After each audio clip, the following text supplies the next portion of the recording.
আসসালামু আলাইকুম প্রিয় শিক্ষার্থীরা, আশা করি সবাই ভালো আছো। আমি Mahmuda miss, scholar, school and college, Bangla বিভাগ। আজকে আমরা পড়াবো পয়লা বৈশাখ কবির চৌধুরী। ঠিক আছে, তোমরা একটু বইটা সাথে নাও, একটু বইটা ওপেন করতে হবে। পয়লা বৈশাখ, হ্যাঁ, আমরা কিন্তু তোমাদের যে সিলেবাসে যে গল্পগুলো থাকে, ঠিক আছে, গল্প কবিতা, আমি তোমাদের গদ্য অংশটাই কিন্তু পড়াচ্ছি। হ্যাঁ, এর আগে আমি একটা ক্লাস পেয়েছিলাম, তোমাদের প্রবাস বন্ধু শেষ করে দিয়েছি, তারপর ওহাই স্যার, মমতা দি, তোমাদের কিন্তু এগুলো সিলেবাসের অংশ। হ্যাঁ, পয়লা বৈশাখটা আজকে আমরা শেষ করে দিব, দেন আমরা তোমাদের হয়তো শুনে থাকবে তোমাদের পূজার ছুটি হচ্ছে, তো আজকেই মনে হয় আমাদের বাংলা ক্লাস মনে হয় শেষ, তাই না? এই যে পূজার ছুটির আগে, কারণ আজকেই তো অফিসিয়ালি ক্লাসে, কালকে থেকে তোমাদের ছুটি খুব সম্ভবত। আজকে আমরা পয়লা বৈশাখটা শেষ করার চেষ্টা করব। তোমরা অবশ্যই অবশ্যই বইটা ওপেন করো। এর মধ্যে তোমরা দুইটা কাজ করবে এখন, তোমরা ফ্রেন্ডদের কিছু ট্যাগ দাও, নাম্বার 1 আর নাম্বার 2 বই খাতা কলম রেডি রাখো, কারণ দাগাতে হবে। হ্যাঁ, তোমরা মনে দেখতে পাচ্ছ পয়লা বৈশাখ লিখেছেন কে? কবির চৌধুরী। আচ্ছা, এই পয়লা বৈশাখ আমরা বলি কি পহেলা বৈশাখ, বাট এই প্রবন্ধে বলা হয়েছে পয়লা বৈশাখ। সুতরাং তোমরা যখন আনসারটা করবে অবশ্যই পয়লা বৈশাখ প্রবন্ধে বলা হয়েছে বা প্রাবন্ধিক বলেছে, নামটা কিন্তু কেউ ভুল করবে না। ঠিক আছে, এই পয়লা বৈশাখ হচ্ছে একটাই হচ্ছে কথা, এই প্রবন্ধটা কেন তোমাদের দেয়া হলো, কেন তোমরা পড়বে? হ্যাঁ, দেখো এখানে বলা হচ্ছে যে অসাম্প্রদায়িক, যে আমরা হিন্দু, মুসলিম, বৌদ্ধ, খ্রিস্টান যে যাই হই না কেন, সবার ঊর্ধ্বে কি আমরা বাঙালি। এই বাঙালি চেতনায় কি, যেমন কয়েকদিন পরে দুর্গাপূজা, হ্যাঁ তোমরা ছুটি পাচ্ছ না, আমরা সবাই ছুটি পাচ্ছি দুর্গাপূজার। তো দুর্গাপূজা কিন্তু একটা নির্দিষ্ট ধর্মাবলম্বীদের, যারা সনাতন ধর্মের অনুসারী তাদের। আবার ঈদ হয় কি শুধুমাত্র মুসলমানদের। ঠিক আছে, তারপর হচ্ছে বুদ্ধ পূর্ণিমা, মানে এই যে তোমাদের বৌদ্ধ ধর্মের অনুসারীদের ছুটি দেওয়া হয়। কিন্তু এই যে পহেলা বৈশাখ হচ্ছে জাতীয় একটা তোমার হচ্ছে সকল ধর্ম বর্ণ একদম নির্বিশেষে সবার জন্য হচ্ছে পয়লা বৈশাখ। তো এই জন্যই কিন্তু আমরা পয়লা বৈশাখটা পড়বো। তো পয়লা বৈশাখ সুন্দর করে শাড়ি পরে ঘুরে টুরে আসলাম সারাদিন, রাতের বেলা চাইনিজ খেলাম, এটা কিন্তু আসলে পয়লা বৈশাখের মাহাত্ম্য না। পয়লা বৈশাখ কেন আমরা পালন করবো? এই পয়লা বৈশাখ একটা মাহাত্ম্য আছে। হ্যাঁ, এই মাহাত্ম্যটা তোমাদের বোঝানোর জন্যই হচ্ছে তিনি এই প্রবন্ধটি লিখেছেন, যে পয়লা বৈশাখ কেন আমরা পালন করি। হ্যাঁ, কখন থেকে পালিত হতো, তখনকার সময়ে কি উদ্দেশ্য ছিল, এখনকার সময় উদ্দেশ্য কি, তখন ছিল গ্রাম কেন্দ্রিক, এখন হয়ে গিয়েছে শহর কেন্দ্রিক। এই বিষয়গুলো কিন্তু আসবে। শুরুতে আমরা লেখক পরিচিতি পড়ে নিব, আর তোমরা কমেন্ট করছো। আসসালামু আলাইকুম ম্যাম সাজিদ, আমি তোমাদের কমেন্টগুলো দেখার চেষ্টা করবো, কারো কোনো প্রশ্ন থাকলে আমাকে জানাও। অ্যাটেন্ডেন্স কিন্তু অনেক কম, হ্যাঁ তোমাদের ফ্রেন্ডদেরকে একটু বলো আসতে। আমরা কিন্তু মূল গল্পে প্রবন্ধে চলে যাবে, এটা যেহেতু আমাদের প্রবন্ধ। কি শুরু করছো কালকে থেকে, কি হয়েছে বাবা? আচ্ছা শোনো, আরেকটা কথা, ওয়ালাইকুম আসসালাম সাদমান, তোমরা না কেউ সাইড টক করো না, আননেসেসারি কথা বলো না, কারণ এই টপিকটা অনেক গুরুত্বপূর্ণ, এটা আমাদের শেষ করতে হবে। তোমরা যদি অহেতুক কথা বলো তাহলে আমি শেষ করতে পারবো না। তাসনিম রহমান, ও আফনান ঘানি হচ্ছে আমাদের তাসনিম রহমান। আচ্ছা আচ্ছা, ও ভালোই অ্যাক্টিভ থেকে ক্লাসে। মার্শিয়াত মালিক, সাদিয়া মাহজাবিন, ওকে। উজমা, উদিতা, ইসরাত, উজমা আছো, নাফিসা, মাহা, মাহা কেমন আছো মাহা? ওয়ালাইকুম আসসালাম। দেখো তোমরা কি সবাই বই খাতা নিয়ে রেডি? তাহলে আমি মূল গল্পটা শুরু করে ফেলবো। অনেকে চলে আসছো, আর মনে অপেক্ষা করার আমরা সময় পাবো না, এই জন্য, কারণ হচ্ছে আমাদের এই প্রবন্ধটা আজকে শেষ করে দিব। আশা করি তোমরা বুঝতে পারছো, যেখানে তোমাদের প্রবলেম হবে আমাকে একটু জানাও। হ্যাঁ, আমি অবশ্যই তোমাদের প্রবলেমগুলো, প্রশ্নগুলো আমি নিব, চেষ্টা করব, হ্যাঁ উত্তরগুলো দেওয়ার। আমি কি এখন শুরু করব? কেউ একজন আমাকে বলো। এগুলো অবশ্যই তোমরা একটু দাগিয়ে ফেলবে সাথে সাথে, হ্যাঁ, কারণ তোমাদের বই আমার বই কিন্তু এখানে সেম, আমি কিন্তু আগে দাগিয়ে রেখেছি, তোমরা দাগাবে এবং পড়ে ফেলো, তোমাদের জন্য খুব সহজ হয়ে যাবে। ওয়ালাইকুম আসসালাম আরহাম। এখন আমরা কি পড়াটা শুরু করব? কেউ একজন বলো, ইয়েস নো একটু বলো। রায়া, পৃথিলা সরকার, নামটা খুব সুন্দর না, মাশাল্লাহ। নাহিয়ান, ওয়ালাইকুম আসসালাম। Yes miss ready. ফারহান কবি বলেছে রেডি। ফাহান, জারিফ, জারিফ ভালো আছো? ওর হাতের লেখা মাশাল্লাহ খুব সুন্দর। ওকে, প্রবাস বন্ধুর কিছু লাইন বুঝি নাই পল। আচ্ছা তুমি একটা কাজ করো, তুমি মেসেঞ্জারে আমাকে দিও, আগে ফেসবুকে রিকোয়েস্ট পাঠিও, ঠিক আছে? তোমার নামটা আমি দেখে রাখলাম।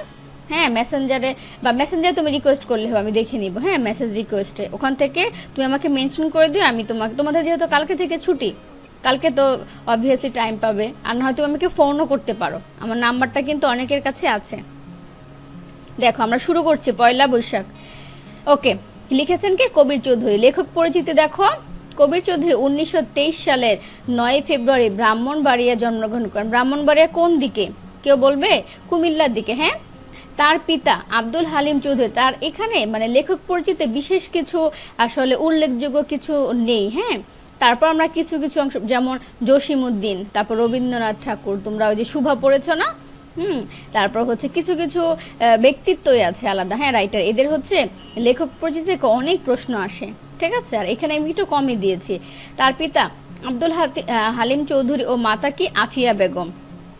দেখো, কবির চৌধুরী 1938 সালে ঢাকা কলেজিয়েট স্কুল থেকে প্রবেশিকা, প্রবেশিকা মানে বোঝো এখনকার হচ্ছে এসএসসি ম্যাট্রিক পরীক্ষা, হ্যাঁ, ও 1940 সালে ঢাকা ইন্টারমিডিয়েট কলেজ থেকে উচ্চ মাধ্যমিক পাশ করেন। তার মানে উচ্চ মাধ্যমিকের আগে এই প্রবেশিকা হচ্ছে মাধ্যমিক, মাধ্যমিক আর হচ্ছে উচ্চ মাধ্যমিক। হ্যাঁ, তিনি 1943 সালে ঢাকা বিশ্ববিদ্যালয় থেকে ইংরেজি সাহিত্যে স্নাতক সম্মান। এখানে আমি একটা প্রশ্ন রাখবো তোমাদের জন্য।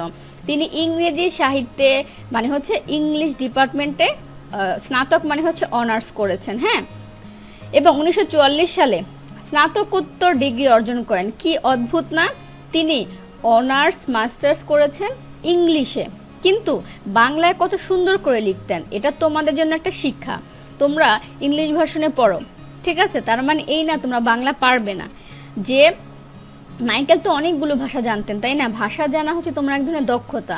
তুমি বাঙালি, তোমাকে বাংলাটা সুন্দরভাবে একদম সুন্দর শুদ্ধভাবে বাংলাটা পড়তে জানতে হবে, কারণ এটা তোমাদের একটা সাহিত্য, আবার তোমাদের ভাষা, হ্যাঁ, তোমাদের সাবজেক্টই আছে। এখন দেখো, এছাড়া যুক্তরাষ্ট্রের ক্যালিফোর্নিয়া বিশ্ববিদ্যালয় ও মিনেসোটা বিশ্ববিদ্যালয়ে তিনি অধ্যয়ন করেন। অধ্যয়ন মানে কি? সেখানেও পড়াশোনা করেছেন। তিনি আমেরিকা থেকে পড়াশোনা করে এসেছেন। চাকরি ও অধ্যাপনা করে তার কর্মজীবন শেষ হয়। তার মানে কি বলো, তিনি চাকরি অধ্যাপনা বুঝো, মানে এগুলো এক একটা ধাপ আছে। প্রথমে যারা জয়েন করে ধরো বিশ্ববিদ্যালয় পর্যায়ে বা তোমার কলেজ পর্যায়ে, সরকারি কলেজ, প্রথমে কি হিসেবে হয়? লেকচার, তারপর assistant lecturer, assistant lecturer, associate professor, professor. এই প্রফেসরের বাংলায় হচ্ছে অধ্যাপক, ঠিক আছে। গুলা মনে রাখার কোনো ট্রিক শিখিয়ে দিন। আচ্ছা, এটা তোমাদের আমি ট্রিক্সটা বলে দেই। সোহাগ স্যার একটা ইউটিউবে দিয়েছে, হ্যাঁ, যে লেখক পরিচিতির জন্ম, জন্ম আর মৃত্যু সাল, ঠিক আছে, এটা মনে রাখা। জন্ম, জন্ম, জন্মস্থান, জন্মশাল আর মৃত্যু, এটা একটু দেখে নিবে, ওই ক্লাসটা খুব গুরুত্বপূর্ণ। ওটা দেখলে তোমাদের ওই মোটামুটি হয়ে যাবে। আমি তো আজকে মূল প্রবন্ধটা পড়াচ্ছি, হ্যাঁ, ওটা যেন আলাদা একটা ক্লাস লাগে পুরো ধরে পড়াতে। চাকরি অধ্যাপনা করে তার কর্মজীবন শেষ হয়। ঢাকা বিশ্ববিদ্যালয়ের অধ্যাপক হিসেবে তিনি অবসর গ্রহণ করেন। তার মানে আসলে তিনি পেশায় কি ছিলেন? সোজা কথা শিক্ষক। হ্যাঁ, তিনি জাতীয় অধ্যাপক উপাধিতে ভূষিত হন। জাতীয় অধ্যাপক কিন্তু একটা উপাধি, এটা কিন্তু সহজে পাওয়া যায় না, হ্যাঁ, বিশেষ ব্যক্তিত্বকে দেয়া হয়। তিনি শিক্ষাবিদ, প্রাবন্ধিক ও অনুবাদক হিসেবে খ্যাতি। অনুবাদক মানে কি জানো? অনুবাদ করেন অন্য ভাষা থেকে বাংলা ভাষায় বা বাংলা ভাষা থেকে অন্য ভাষায়, যে অনুবাদ করা। বাংলা থেকে ইংলিশে করতে পারো, ইংলিশ থেকে হিন্দিতে করতে পারো, সবই হচ্ছে অনুবাদ। প্রগতিশীল, প্রগতি মানে কি? প্রকৃষ্ট রূপে গতি, ঠিক আছে, মানে এই দেশ এগিয়ে যাচ্ছে, এটা কিন্তু প্রগতির কথা আমরা বলি না, আমরা প্রগতির কথা বলি, মানে উন্নয়নের কথা, ভালো দিক। গতিটা কেমন? খারাপ গতি না, ভালো গতি। অসাম্প্রদায়িক একটি আধুনিক রাষ্ট্র ব্যবস্থা প্রতিষ্ঠার জন্য তিনি আজীবন সংগ্রাম করে গেছেন। তার উল্লেখযোগ্য রচনা কি আছে? ছয় সঙ্গী, প্রাচীন ইংরেজি কাব্য সাহিত্য, আধুনিক মার্কিন সাহিত্য। তার সবচেয়ে গুরুত্বপূর্ণ হচ্ছে সাহিত্যকোষ, ঠিক আছে, কবি চৌধুরীর সাহিত্যকোষ, এটা একটু মানে মোস্ট ইম্পর্টেন্ট। সাহিত্যকোষটা দাগাও, আমি অনেকগুলো দাগিয়েছি, বাট এটা আসবে তোমাদের। হ্যাঁ, তা যারা একটু পরে আসো এদেরকে যে পহেলা বৈশাখটা দেখাতে হয় দেখে আমি এই পর্যন্ত রেখেছি। দেখো, সাহিত্যকোষ এটা আসবে, হ্যাঁ, সাহিত্যকোষ কার লেখা? কবির চৌধুরী, সাহিত্যকোষটা আসবে, এটা দেখেছো?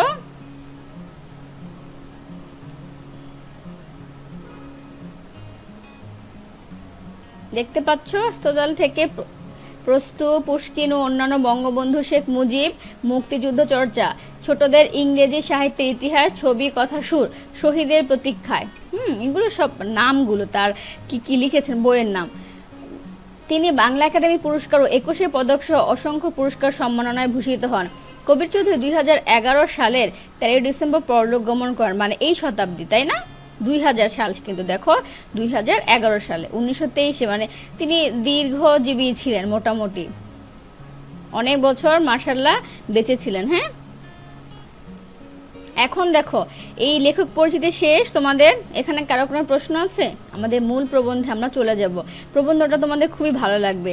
প্রবন্ধ একটু বোরিং হয়, ঠিক আছে, মানে ভালো লাগে না, বাট এই প্রবন্ধের পরে তোমার ভালো লাগে, মনে হচ্ছে তুমি সেই পহেলা বৈশাখে ঘুরছো, তারপর হচ্ছে গ্রামে মেলা হচ্ছে, মেলায় কি কি হতো, মানে একটা নস্টালজিয়া ভাব আছে এই প্রবন্ধটার মধ্যে। প্রবন্ধটা পড়লে মনে হয় যে আমরা সেই গ্রামে ফিরে গিয়েছি, মানে আমাদের যে মূল, ঠিক আছে, শিকড়, আমরা শিকড়ে ফিরে গিয়েছি। এটা অনেক ভালো লাগে, ফিলিংটা খুব ভালো হয়, ফিলিং গুড আর কি। হ্যাঁ, দেখো আমরা মূল প্রবন্ধে এখন চলে যাব। এখান থেকে যে প্রশ্নগুলো তোমাদের আসবে তোমরা অনেকে এখান থেকে আনসার করো। হ্যাঁ,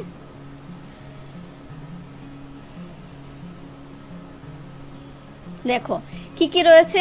প্রথম লাইনটাই সবাই ধরতে পেরেছো?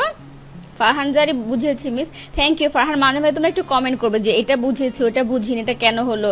আমি চেষ্টা করব উত্তর দেওয়ার, প্লাস আমাদের ডিপার্টমেন্টের টিচাররা এখানে থাকেন, ঠিক আছে, তারাও না উত্তরগুলো দিয়ে দেন। দেখো, প্রায় সব দেশের সব জনগোষ্ঠীর মধ্যে সব সংস্কৃতির নববর্ষ উদযাপনের কথা প্রচলিত আছে। মনে আছে অস্ট্রেলিয়া যে নববর্ষ উদযাপিত হয়? হ্যাঁ, কত সুন্দর করে আতশবাজিগুলো ফুটায়, ওটা কিন্তু একদম বিশ্ববিখ্যাত, ঠিক আছে, তো এত সুন্দর দেখা যায়। তো এটা হচ্ছে বললাম। আর বাংলাদেশে কি হয় জানো? বাংলাদেশে যে ওই যে এটাকে মুখোশ বলে, হ্যাঁ, মুখোশ পরে যে তোমার একটা রেলি বলবো না, মঙ্গল শোভাযাত্রা বের হয় না ঢাকা বিশ্ববিদ্যালয় থেকে, এটা কিন্তু সারা বিশ্বের জন্য এটা বাঙালিদের একটা ঐতিহ্য, জানো, এটা খুবই খুবই বিখ্যাত। তো এখানে বলছে যে প্রায় সব দেশে সব জনগোষ্ঠী, তাহলে দেশ আর জনগোষ্ঠীর মধ্যে পার্থক্য কি? দেশ মানে হচ্ছে বাংলাদেশ, জনগোষ্ঠী যেমন বাংলাদেশের মধ্যে তোমরা পড়বে, তোমরা পড়েছো কিনা আমি জানি না, তোমার হচ্ছে চাকমা, মারমা, তারপর ত্রিপুরাদের মধ্যে পালিত হয় না, দেখবে ওই যে পানির মধ্যে মেয়েরা ফুল ভাসিয়ে দেয়, ঠিক আছে, নববর্ষ উদযাপন করে। বাসু, তোমার হচ্ছে ওই যে বিজু, তারপর হচ্ছে সাংরাই, এই যে ওদের নববর্ষ উৎসবগুলোর নাম আছে আলাদা আলাদা, এরাও কিন্তু নববর্ষ পালন করে। তো বলছে দেশ না শুধু, আবার জনগোষ্ঠীর কথা আলাদা করে বলা হচ্ছে, আদিবাসী, আমরা এটা সরাসরি যদিও বলা উচিত না, এই আদিবাসীদের মধ্যেও কিন্তু নববর্ষ আলাদা হয়। এরা কিন্তু পহেলা বৈশাখ পালন করে না, জানো, এই যে আমাদের যে আদিবাসী রয়েছে এদের মতো করে আবার তোমার হচ্ছে পালিত হয় নববর্ষ আলাদাভাবে। তোমরা এটা দেখবে, হ্যাঁ, পত্রিকায় আসে। তো এখানে বলছে যে সব সংস্কৃতির নববর্ষ উদযাপন রয়েছে, অবশ্য উদযাপনের রীতি, প্রকৃতি ও পদ্ধতি প্রকরণের মধ্যে তারতম্য অবশ্যই আলাদা হবে। তোমার অস্ট্রেলিয়া আতশবাজি ফুটাচ্ছে, আর আমরা ভোরবেলা কি করছি, একদম মুখোশ টুখোশ পরে, শাড়ি পরে, ছেলেরা পাঞ্জাবি পরে আমরা মঙ্গল শোভাযাত্রা বের হচ্ছে, তাই না? তো এই বিষয়টা রীতি প্রকৃতি তো অবশ্যই আলাদা হবে, পদ্ধতি প্রকরণের মধ্যে তারতম্য মানে তফাৎ, মানে ডিফারেন্ট, অবশ্যই আলাদা হবে। তবে সর্বক্ষেত্রে একটি মৌলিক ঐক্য আমাদের চোখে পড়ে। মৌলিক মানে হচ্ছে মূল, মূল থেকে মৌলিক, ঐক্য মানে একটা মিল রয়েছে। বলছে ওরা আলাদা হয়ে পালন করে, আমরা আলাদা হয়ে পালন করি, কিন্তু একটা মিল রয়েছে। সেই মিলটার নাম কি? তা হলো নবজন্ম বা পুনর্জন্ম বা পুনরুজ্জীবনের ধারণা। এটা দাগাও যদি আসে যে পহেলা বৈশাখের যে সব দেশের মৌলিক ঐক্য, মৌলিক ঐক্যটা কি বা মূল মিলটা কোথায়, তোমরা লিখবে নবজন্ম। নবজন্ম লিখলেও রাইট, পুনর্জন্ম লিখলেও রাইট, পুনরুজ্জীবনের ধারণা, সবগুলোই রাইট।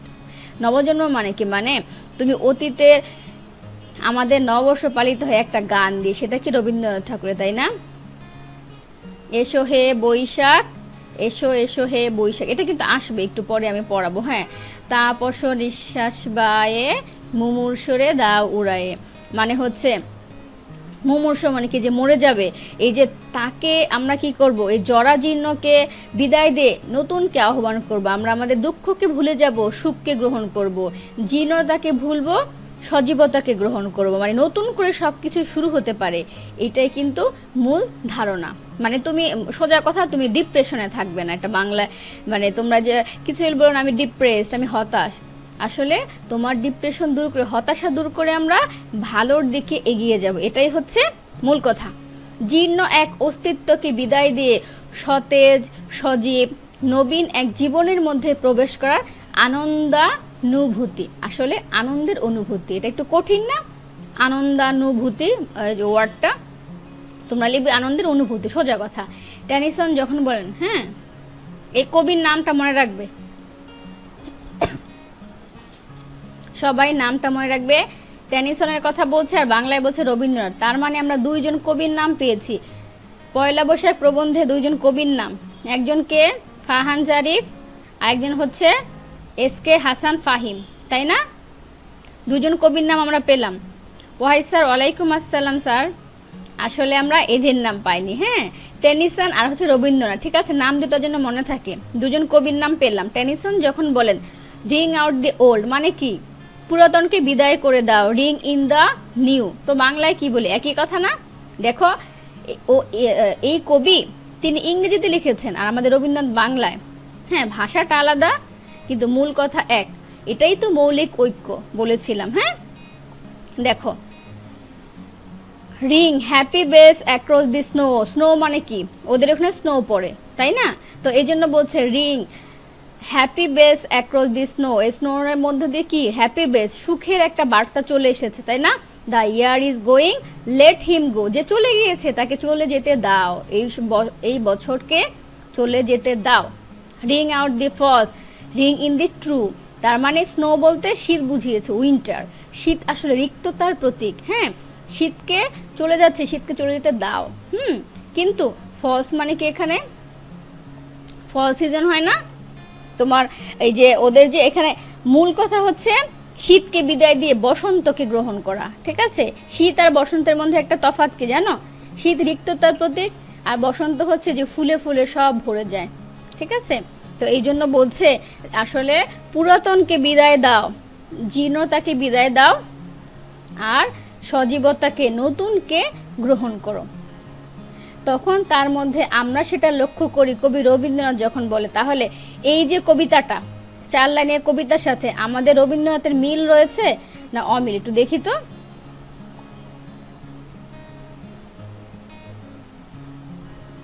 এখানে তোমরা একটু দেখবে, হ্যাঁ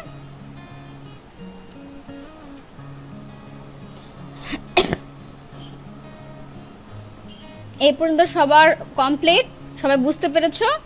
বোঝা হয়ে গেলে আমরা নেক্সটে যাচ্ছি। হ্যাঁ রাহাত স্যার ওয়ালাইকুম আসসালাম স্যার, থ্যাংক ইউ।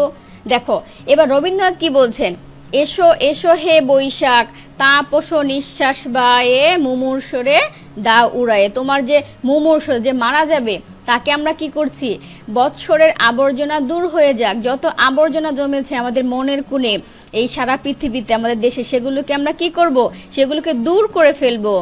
যাক পুরাতন স্মৃতি, যাক ভুলে যাওয়া গীতি, মানে আমি পুরাতন স্মৃতিকে আঁকড়ে ধরে রাখবো না, কারণ অতীত কখনো ফিরে আসে না। অশ্রু বাষ্প সুদূরে মিলাক, অশ্রু বাষ্প মানে কি তোমার চোখের জল, তুমি কি এমনি এমনি কান্না করো? যখন তুমি কষ্ট পাও তখন তুমি কান্না করো, সুতরাং এই কান্নাটা কি অশ্রু বাষ্প সুদূরে মিলাক, মানে অনেক দূরে চলে যাক।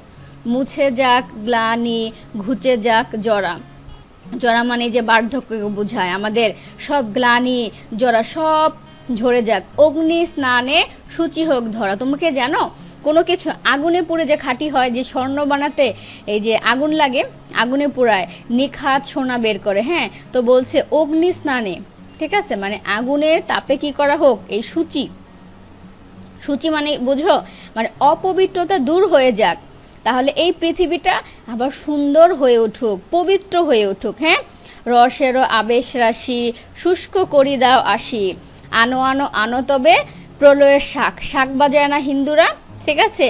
তো এই যে তোমার হচ্ছে এখানে রসের আবেশ রাশি, শুষ্ক করি দাও আসি, আনো আনো তবে প্রলয়ের শাক, এই প্রলয় কিন্তু প্রলয় বলতে ঝড় বোঝায়, কিন্তু এখানে এই ঝড়টা কিন্তু আসলে মূলত সুখের কথা বলা হয়েছে। হ্যাঁ মায়ার কুজ্ঝুটি জাল যাক দূরে যাক, মায়ার কুজ্ঝুটি মানে কি, কুজ্ঝুটিকা তোমরা বোঝো, মানে হচ্ছে কুয়াশাকে বোঝায়। তার মানে আমাদের এখানে কোনো ছলনা না থাকুক, কোনো মায়া না থাকুক, ছলনায় পৃথিবী পরিপূর্ণ না হয়ে সত্যের সুন্দরের আবেশে এই পৃথিবী পরিপূর্ণ হোক, পবিত্র হোক এই পৃথিবী। ঠিক আছে, এই লাইনগুলো কিন্তু খুব সুন্দর। রবীন্দ্রনাথের কবিতার লাইন বোঝা কিন্তু একটু কঠিন। ঠিক আছে, তো এখানে বলছে তোমার হচ্ছে এই যে তোমার মিনিংটা দেখো, এই যে টেনিসন যা বলেছিল, হ্যাঁ, তার যে কবিতাটা আমরা পড়েছি রবীন্দ্রনাথের, এখানে ভাষাটা আলাদা। ঠিক আছে, তিনি ইংরেজিতে লিখেছেন আর রবীন্দ্রনাথ বাংলায়, বাট এখানে মূল যে বিষয়টা মানে থিম যেটা, সেটা একই না বলো? সেও বলছে যে শীত চলে যাক, এখানে স্নো বলেছে, হয়তো উইন্টার কথাটি বলেনি, কিন্তু একই তো মিনিং, মানে তুমি জরাজীর্ণতাকে দূর করে নতুনকে গ্রহণ করো। ঠিক আছে, এক্সপিরিয়েন্স বেশিরভাগ ক্ষেত্রে সবচেয়ে বেশি। আচ্ছা, এটা কি কি কোন প্রসঙ্গে বলেছো? আচ্ছা, আশা করি কবিতা বন্ধু বুঝেছে। এবার আমরা প্রবন্ধের অংশে চলে যাই, এখন আর লেট করা যাবে না। হ্যাঁ, দেখবে এখানে অনেক অনেক ঐতিহ্য আছে, খুবই তোমাদের ভালো লাগে পয়লা বৈশাখটা পরে। দেখো, তখন তার মধ্যে আমরা সেটা লক্ষ্য করি। একজন বলেছেন পয়লা জানুয়ারিকে উদ্দেশ্য করে, আরেকজন লিখেছেন পয়লা বৈশাখকে মনের মধ্যে রেখে, কিন্তু কেন্দ্রীয় ভাবটি উভয় ক্ষেত্রে এক। আন্ডারলাইন করো। দেখো, একজন পয়লা জানুয়ারি, একজন পয়লা বৈশাখ, কিন্তু মূল কথা কি এক না?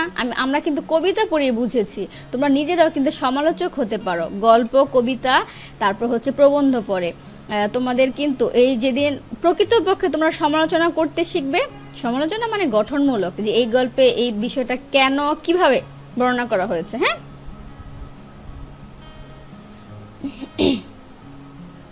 দেখো, পয়লা বৈশাখ বা বাংলা নববর্ষ বাঙালির এক অনন্য উৎসব, তার অন্যতম জাতীয় উৎসব। আন্ডারলাইন করো, এটা আসবে। বাঙালির জাতীয় উৎসব, জাতীয় উৎসব তো ধরো স্বাধীনতা দিবস, বিজয় দিবস, কিন্তু পয়লা বৈশাখ প্রবন্ধে কি বলা হয়েছে? পয়লা বৈশাখ প্রবন্ধে যা বলা হয়েছে আমাদের কিন্তু সেইটাই দিতে হবে। পয়লা বৈশাখ প্রবন্ধে কি দেয়া হয়েছে? বাংলা নববর্ষ। ঠিক আছে, এটা আন্ডারলাইন করো। এর ঐতিহ্য সুপ্রাচীন ও গৌরবমণ্ডিত, এই দুইটাই হচ্ছে জ্ঞানমূলক প্রশ্ন, দুইটা আসবে। পয়লা বৈশাখ আমাদের জাতীয় উৎসব কোনটি? পয়লা বৈশাখ প্রবন্ধে কিন্তু জাতীয় উৎসব হচ্ছে পয়লা বৈশাখ বা বাংলা নববর্ষ। এই দুইটা উত্তরই কারেক্ট, কোনোটাই ভুল না। এরপর যদি আসে কার ঐতিহ্য সুপ্রাচীন ও গৌরবমণ্ডিত, বলবে বাংলা নববর্ষ অথবা পয়লা বৈশাখ, দুইটা উত্তরই সঠিক। অবশ্য কালের যাত্রাপথ ধরে এর উদযাপন রীতিতে নানা পাল্লাবদল ঘটেছে। এটা বুঝো, মানে যত সময় গড়িয়েছে আমরা কিভাবে প্রাচীনকালে কিভাবে উদযাপন করতাম, মানে সেলিব্রেশন, যেমন ছোটবেলায় তোমার জন্মদিন যেভাবে পালন করা হতো, বড়বেলায় কি তাই হয়? পাল্টে গিয়েছে না?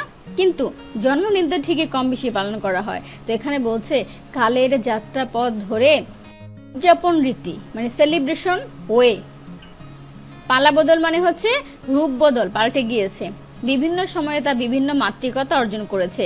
সুদূর অতীতে এর সঙ্গে কৃষি সমাজের যোগসূত্র ছিল অবিচ্ছেদ্য, এটা আসবে।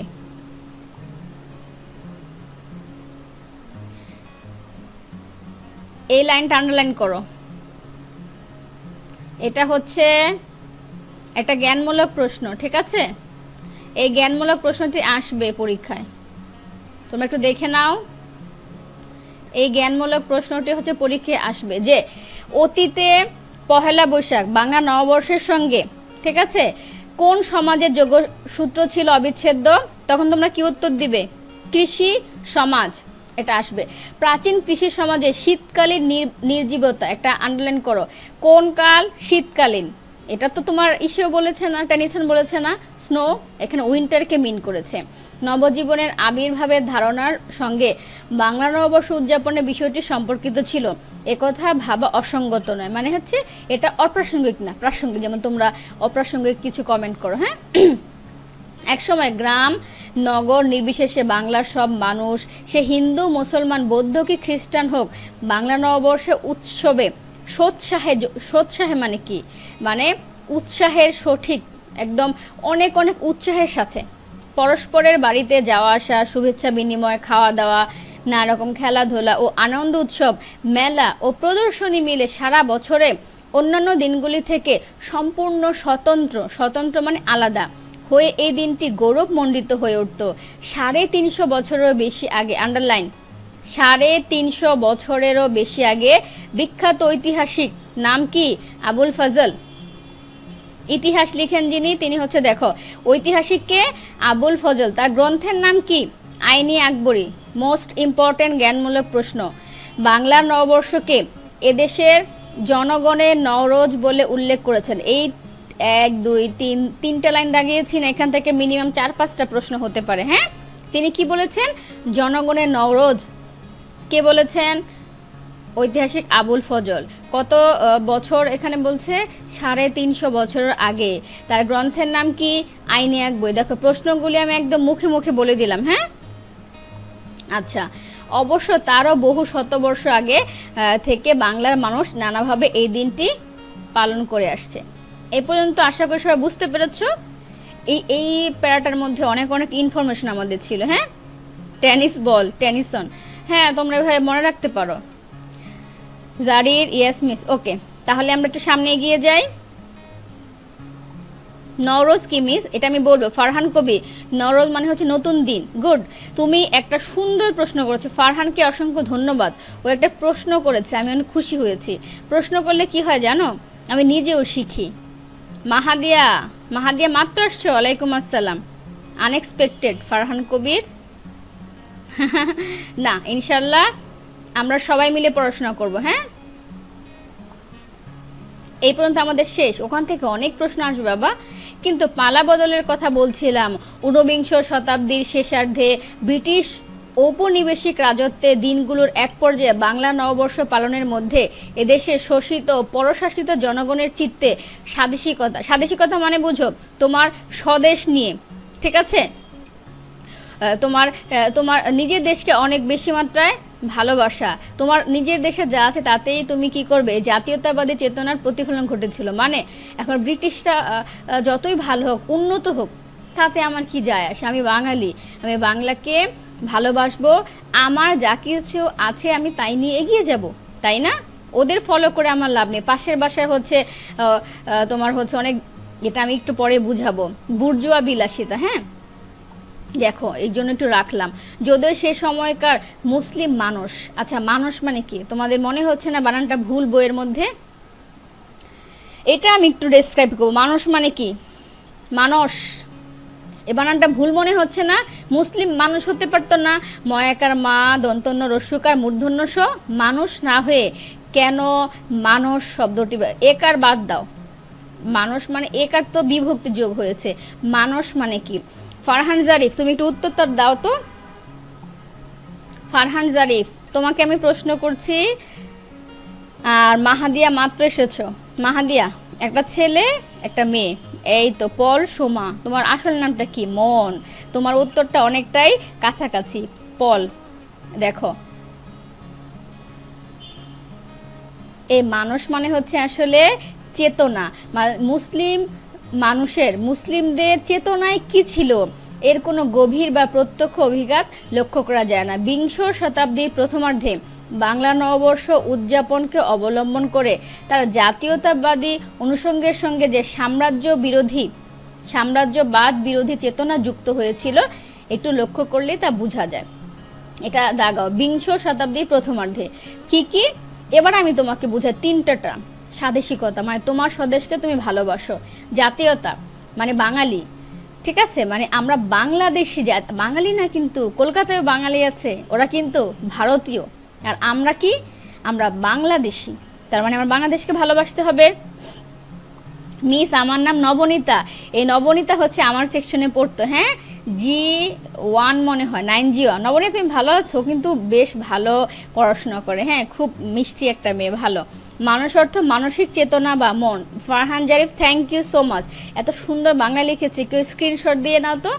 এই মানুষ শব্দটি অনার্সে গিয়ে পড়তে পারবে, তখন মনে হবে কি স্যার তো ভুল পড়াচ্ছে, মানুষ হবে, স্যার কিছুই পারে না, এরকম মনে হবে না? তাই আমরা এখনই শিখে যাচ্ছি। হ্যাঁ, থ্যাংক ইউ ফারহান।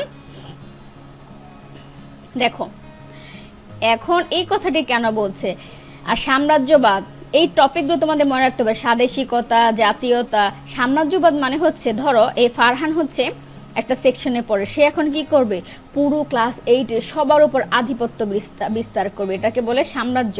যেমন ব্রিটিশরা কি উপনিবেশ, বুঝো, কলোনিয়াল। ব্রিটিশদের সারা বিশ্বের মধ্যে সবচেয়ে বেশি উপনিবেশ ছিল।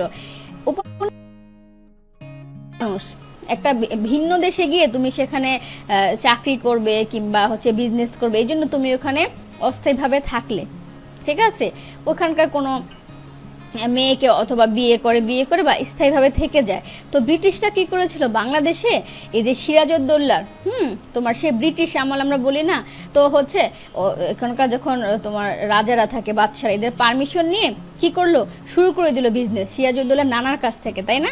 কিন্তু ওমা, তখন তারা ধীরে ধীরে দেখলো এই দেশের মানুষের তো একটু প্রবলেম আছে, স্বার্থ দেখিয়ে তখন যে মির্জাফরদের ধীরে ধীরে হাত করে সিরাজউদ্দৌলাকে পতন ঘটালো, ঠিক আছে।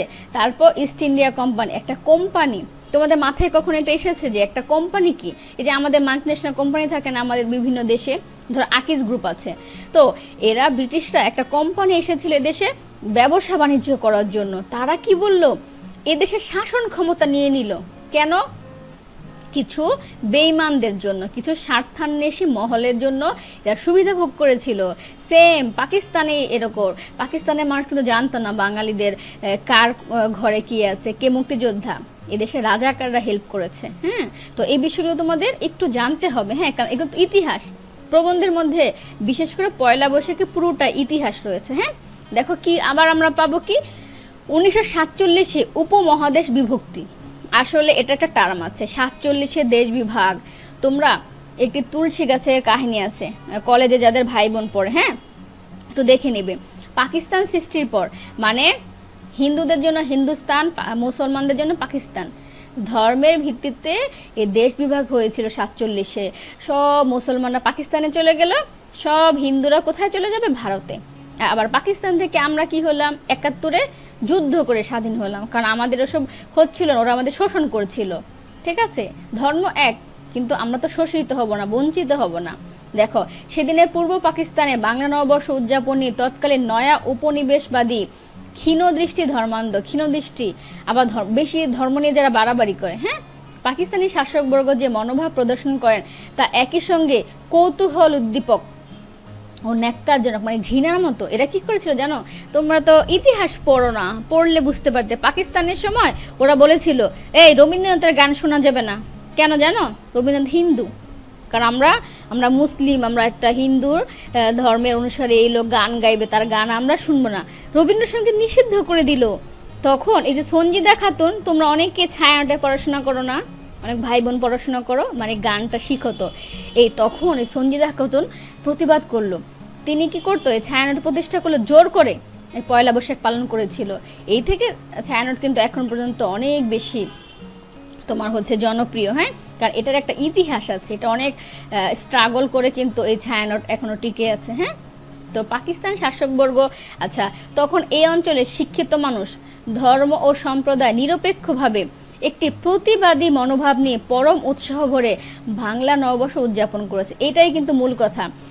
নিরপেক্ষ মানে কি জানো, যে ধর্ম যার যার, ঠিক আছে। এর সাথে পয়লা বৈশাখের কি সম্পর্ক, আমি পয়লা বৈশাখ কেন পালন করব না? এটা আমার ঐতিহ্য, এটা ধর্মীয় অনুভূতি না, এটা হচ্ছে আমাদের ট্র্যাডিশন, সংস্কৃতির অংশ। ভাষা কিন্তু সংস্কৃতির অংশ, ভাষা, গান। তোমরা কপোতাক্ষরত পড়ে ফেলেছ না, বঙ্গের সঙ্গীত, এটা দিয়ে কি বুঝিয়েছে তোমরা পড়েছো? কপোতাক্ষরত মানে বাংলা ভাষা যত প্রকার সাহিত্য রচিত হয়েছে, যত গান, সবকিছুকেই বলা হচ্ছে বঙ্গের সঙ্গীত। এর মধ্য দিয়ে তারা তাদের বাঙালি জাতীয়তাবাদী চেতনাকে তুলে ধরেছে, তাদের স্বতন্ত্র সাংস্কৃতিক পরিচয় ঘোষণা করেছে, তাদের দীর্ঘদিনের ধর্ম নিরপেক্ষতার আদর্শের প্রতিফলন ঘটেছে। ধর্ম নিরপেক্ষ মানে কি জানো, মানে তুমি নির্দিষ্ট কোনো ধর্মের তুমি একটা ধর্মের অনুসারী, কিন্তু অন্য ধর্মকে তুমি ঘৃণা করো না। এই যে বাংলাদেশ কিন্তু ধর্ম নিরপেক্ষ রাষ্ট্র, মানে সকল ধর্ম। দেখো দুর্গাপূজা ছুটি কেন দেওয়া হচ্ছে, বাংলাদেশ তো ইসলামিক কান্ট্রি, এটা হচ্ছে সম্মান জানানোর জন্য যে তোমার দেশে কিছু এখানে হিন্দু সম্প্রদায় আছে, বৌদ্ধ, খ্রিস্টান, তুমি সবাইকে সম্মান করো। আমরা সব ধরনের ছুটি পাই না। দেখো এই যে এখান থেকে আমরা একটু পড়বো ইতিহাস। আজ স্বাধীন বাংলাদেশে এই দিনটি নানা কর্মকাণ্ডের মধ্য দিয়ে উৎসব মুখর হয়ে ওঠে। প্রাচীনকাল মোটামুটি শেষ হয়ে গেল, হ্যাঁ, আমরা আধুনিক কালে চলে আসছি। আবার এখানে আধুনিকও না, বলবো স্বাধীন, ৭১-এর পর ব্যবসায়ী মহলে হালখাতা ও মিঠাই বিতরণ। তার মানে কারা হালখাতা দেয়? নতুন খাতা খোলে ব্যবসায়ীরা। অনুষ্ঠান তো আছে, তার পাশাপাশি আছে নানা ধরনের ক্রীড়া প্রতিযোগিতা, প্রদর্শনী ও মেলার আসর, সঙ্গীতানুষ্ঠান, কবিতা আবৃত্তি, আলোচনা সভা, বক্তৃতা, ভাষণ ইত্যাদি। তবে যে গ্রাম বাংলা ছিল পয়লা বৈশাখে আনন্দানুষ্ঠানের প্রাণকেন্দ্র, তার মানে এই যে পয়লা বৈশাখের অনুষ্ঠান যে হতো তার প্রাণকেন্দ্র কি ছিল? গ্রাম বাংলা। আন্ডারলাইন করো। এখন যে আজ অর্থনৈতিক কারণে শহরে, আন্ডারলাইন করো, কোন কারণে এখন শহর? এখন টাকা যেখানে বেশি সেখানেই তো উৎসব বেশি হয়, তাই না? এটা তোমরা জানো। তো এখন কোথায় হচ্ছে? শহরে, বিশেষভাবে রাজধানী ঢাকা। আন্ডারলাইন। পয়লা বৈশাখ উপলক্ষ করে এখন যে চাঞ্চল্য ও আনন্দ উৎসব দেখা যায় তা নিতান্তই মেকি। মেকি মানে হচ্ছে মিথ্যা। মিথ্যা মানে হচ্ছে এখানে মেকি বলতে বোঝায় নট, কি বলবো, পুরোপুরি যে মিথ্যা বিষয়টা তা বলা যাবে না, এ কথা বলা যাবে না, কিন্তু তার মধ্যে মধ্যবিত্ত উচ্চবিত্ত নাগরিকের বুর্জোয়া বিলাস ও ফ্যাশনের একটি বড় অংশ কাজ করছে, সে কথা মানতেই হবে। আচ্ছা, এই যে পহেলা বৈশাখে যে ঢাকায়, রাজধানী ঢাকায় যে উৎসবটা পালন করা হয়, এটা কি মেকি? মেকি মানে হচ্ছে তোমার হচ্ছে সত্য না, ঠিক আছে? এটা হচ্ছে একটা প্রলেপ দেয়, মুখোশ, ঠিক আছে? মনে করো তুমি যে মানুষ, তুমি কি করলে? তোমার চেহারাটা পাল্টে ফেললে, তুমি একটা মুখোশ পরে ঘুরে বেড়ালে। মুখোশটা সত্যিকার অর্থে পরা যায় না, তোমার আচরণে। ঠিক আছে? তুমি মনে করো সবসময় মিথ্যা কথা বলো সাপোজ, কিন্তু তুমি মানুষকে বলো আমি কখনোই মিথ্যা বলি না, তো এটাকে বলা হয় মানে মেকি, নট রিয়েল। তোমরা ইংলিশে ভালো বুঝবে, তোমরা ইংলিশে লিখে রাখতে পারো নট রিয়েল মানে আর্টিফিশিয়াল। ইংলিশগুলো তোমাদের জন্য সুবিধা হয়, হ্যাঁ, আর্টিফিশিয়াল। তো এই জন্য বলা যাচ্ছে না। মধ্যবিত্ত উচ্চবিত্ত নাগরিকে বুর্জোয়া বিলাস মানে কি জানো? বিলাস, বুর্জোয়া বিলাস মানে হচ্ছে শখের বিলাসিতা। এটা তোমাদের আমি বুঝাবো। দেখো, ধর্ম নিরপেক্ষ অর্থ হচ্ছে অসাম্প্রদায়িক চেতনা। হ্যাঁ, অসাম্প্রদায়িক, নিরপেক্ষ মানে তুমি নির্দিষ্ট কোনো ধর্মকে মানো, বা ধর্ম নিয়ে বাড়াবাড়ি করো না। হ্যাঁ, দেখো, বুর্জোয়া বিলাস মানে হচ্ছে কি, কে বলতে পারবে? আমি একটু আগে বললাম মধ্যবিত্তের শখ। এই যে মধ্যবিত্ত উচ্চবিত্ত নাগরিকের বুর্জোয়া বিলাস। যেমন তোমার বাসায় একটা ফ্রিজ আছে, সাপোজ ওয়ালটন, হ্যাঁ, তোমার পাশের বাসায় হচ্ছে একটা ফ্রিজ নিয়ে আসলো, কি ওই যে অনেক দামি একটা ফ্রিজ নিয়ে আসলো, ধরো না, টেলিভিশন দিয়ে বোঝায়। তোমার বাসায় ওয়ালটন টেলিভিশন আছে, তোমার পাশে বাসায় সনি নিয়ে আসলো, ব্রাভিয়া নিয়ে আসলো, ঠিক আছে? এখন তোমার কিন্তু ওই ওয়ালটনে ভালো পিকচার দেখো, কোনো সমস্যা হচ্ছে না, তোমরা সবাই মিলে বেশ আনন্দে আছো। কিন্তু এখন তুমি বা তোমার ছোট ভাই বা বোন কি বললে, পাশের বাসায় সনি নিয়ে আসছে, তোমার বাবাকে এখন প্রেশার দিলে আমাদেরও সনি টিভি লাগবে। কেন লাগবে? ওই যে ওদের এনেছে, এই দেখানো, ঠিক আছে, আমাদেরও দেখাতে হবে। একে বলে বিলাসিতা। বুর্জোয়া বিলাস মানে শখের বিলাসিতা। দরকার নেই, কিন্তু তোমরা শখ করছো, ওর আছে আমারও দেখাতে হবে। তো বলছে এই যে এখানে এই ফ্যাশনটা আছে যে পহেলা বৈশাখে ওরা সবাই মিলে শাড়ি পরে, দেখো তোমাদের স্টাইল মেকি মানে কৃত্রিম বা নকল। আমি বলে দিয়েছি না, আর্টিফিশিয়াল, ঠিক আছে? তোমরা ইংলিশটাও লিখে নাও, বাংলাটাও লিখে নাও। আর্টিফিশিয়াল, ঠিক আছে, নট রিয়েল। দেখো, ফ্যাশন কি বড় অংশ কাজ, সে কথা মানতে হবে। তার মানে এরা হচ্ছে বিলাসিতা করছে, এটা দরকার না। তার মানে কি আমরা পহেলা বৈশাখ কি শুধুই বিলাসিতা করি? না, আমরা সেটা পালনও করি। এ পর্যন্ত শেষ? সবাই বুঝেছ? দেখো, আমরা এই যে আমাদের কিন্তু প্রায় শেষ পর্যায়ে, আর একটা পেজ আছে। হ্যাঁ, পয়লা বৈশাখকে এই অবস্থা থেকে উদ্ধার করার প্রয়োজন, মানে বুর্জোয়া বিলাসিতার দরকার নেই, আমরা এখান থেকে বের হয়ে আসি। আমরা শখের জন্য পালন করি না, আমাদের ঐতিহ্যের জন্য পালন করা উচিত। বৃহত্তর জনজীবনের সঙ্গে বুর্জোয়া বিলাস দেখে আমি ভাবলাম বুর্জ খলিফা। বুর্জ খলিফা কোথায়? নবনীতা নমতির নামটা তো সুন্দর। দেখো, বুর্জ খলিফা হচ্ছে বাংলাদেশ না, সারা বিশ্বে উচ্চতম ভবন। হ্যাঁ, দেখো, বৃহত্তর জনজীবনের সঙ্গে শ্রমজীবী মানুষের আন্তঃসত্ত্বার সঙ্গে রাখি বন্ধনকে আবার নতুন করে বাঁধতে হয়। রাখি বন্ধন বোঝো, যে ভাইয়ের হাতে রাখি পরিয়ে দেয়, হ্যাঁ, একটা মিল, একটা স্নেহ ভালোবাসা। সেই লক্ষ্যে আমাদের আজ বাংলা নববর্ষের মধ্যে সচেতনভাবে নতুন মাতৃকতা যোগ করতে হবে। বাংলা নববর্ষের উৎসব যে বিশেষভাবে ঐতিহ্যমণ্ডিত, অর্থাৎ এটা দেখানোর জন্য না, এটার কি রয়েছে? একটা ট্র্যাডিশন রয়েছে। শ্রেণীগত অবস্থা নির্বিশেষে সাধারণ মানুষের উৎসব এর একান্ত ধর্মনিরপেক্ষ চরিত্র যে অত্যন্ত তাৎপর্যময়, আজ সে কথা আবার জোরের সঙ্গে বলা যায়। মানে এই যে পয়লা বৈশাখ, কবি চৌধুরী লিখে বুঝাতে চেয়েছেন পয়লা বৈশাখ তুমি কেন পালন করবে। হ্যাঁ, নিজেকে একবার একজন হিন্দু, বৌদ্ধ কিংবা খ্রিস্টান ধর্মাবলম্বী বাংলাদেশের মানুষ হিসেবে ভেবে দেখুন, তাহলে এর সব সভিনিস্টিক দিকটি বুঝতে পারবেন। এখন তোমরা এটা দাগাতে পারবে না, এটার মিনিংটা কি? সভিনিস্টিক মানে কি বলো? সভিনিস্টিক মানে কি কেউ বলতে পারবে? তোমরা যারা বই পড়েছো তারা কিন্তু বলার কথা। একটু তোমাদের বইয়ের ওয়ার্ড মিনিং আছে, আমি দেখতে পাচ্ছি না। তোমাদের তো হাতে তোমাদের হচ্ছে একটা হার্ড কপি, আমার কাছে তো সফট কপি, তোমরা দেখতে পাচ্ছ না। সভিনিস্টিক মানে আত্মগৌরব মতবাদী। মানে হচ্ছে তোমরা মিঠুন চক্রবর্তীর একটা সিনেমা যদি দেখে থাকো, আমি জানি না তোমরা দেখেছো কিনা, আমি সুভাষ বলছি, মানে সে সুভাষ গায়, যে সুভাষচন্দ্রের জীবনী অবলম্বনে সে শেষ পর্যন্ত প্রথমে খুব কাঁচুমাচু করে থাকে, তার অর্থনৈতিক দিক থেকে খুবই হচ্ছে অনেক পিছিয়ে, তার ছেলেমেয়েরা তাকে অনেক হচ্ছে অনেক অবজ্ঞা করে। হ্যাঁ, শেষে হচ্ছে সে প্রতিবাদী হয়ে যায় যে আমি সুভাষ, আমি এটা নিয়ে গর্বিত। ঠিক আছে, এটার একটা সুন্দর ডায়লগ ছিল, আমি গর্বিত বাঙালি। সে বাঙালি, এই জন্য সে গর্ববোধ করত। ঠিক আছে, তো এই যে সভিনিস্টিক মানে আত্মগৌরব মতবাদী, মানে তুমি বাঙালি, ঠিক আছে, তুমি এটা নিয়ে গর্ব করবে। তুমি কখনোই কোনো দেশে গিয়ে এটা নিয়ে নিজেকে হেয় মনে করবে না, আমি বাঙালি, আমাদের কিচ্ছু নেই, আমরা গরিব দেশ না, আমাদের যা আছে অন্য কারো তা নেই। তো নিজেকে, যেমন তোমরা স্কলার্স নিয়ে গর্ব করতে পারো। ধরো বাংলাদেশের কেন ঢাকা বিভিন্ন স্কুল কলেজের অনেক বড় বড় মাঠ, অনেক অনেক সুবিধা আছে, কিন্তু স্কলার্সে আমাদের এমন কিছু আছে যেটা সারা বাংলাদেশের কোথাও নেই। স্কলার্স তোমাদের যে স্নেহ ভালোবাসা দিয়ে থাকেন, আমাদের তো অনেক স্টুডেন্টরা অনেক জায়গায় পড়াশোনা করে পরবর্তীতে, ঠিক আছে, আমাদের সাথে কিন্তু আমরা কন্ট্যাক্ট করে, যে ওরা কিন্তু তখন ফিল করে মিস আমরা স্কলার্সে যে ভালোবাসা পেয়েছি তা কোনো প্রতিষ্ঠানে পাই না, আর পায় না দেখেই কিন্তু এখন পর্যন্ত ওরা যোগাযোগ করে, কেউ মেডিকেলে বুয়েটে পড়ছে। হ্যাঁ, তো এখানে হচ্ছে তাই তুমি গর্ববোধ করবে, তুমি স্কলার্সে পড়ো, তুমি গর্ববোধ করবে, তুমি তোমার যে পরিবারে জন্মগ্রহণ করেছো, তোমার বাবা মাকে নিয়ে তুমি গর্বিত হবে, তুমি তোমার শিক্ষককে নিয়ে গর্বিত হবে, দেখবে তোমাকে নিয়ে আমরা একদিন গর্ব করব। ঠিক আছে, অথচ এই অঞ্চলের ঐতিহ্য তো তা নয়। ইংরেজ সাম্রাজ্যবাদী বেনিয়া শক্তি, বেনিয়া মানে কি জানো? চৈতন্যবাদী না, সভিনিস্টিকের অর্থ ফারহান জারিফ, সভিনিস্টিক মানে হচ্ছে আত্মগৌরব মতবাদী। তুমি উত্তর দিও, ঠিক আছে, তোমাদের বই আছে, শব্দার্থে পাবে। বেনিয়া শক্তি মানে কি জানো? বেনিয়া মানে ব্যবসায়ী, যারা বিজনেস করেছিল। এই যে ইংরেজ সাম্রাজ্যবাদী, ওরা তো আসলে বিজনেসে, ইস্ট ইন্ডিয়া কোম্পানি বিজনেস করতে আসছিল না, ওমা ব্যবসা করতে সে পুরো দেশটাকে নিয়ে নিল, খুবই খারাপ হয়েছে, তাই না?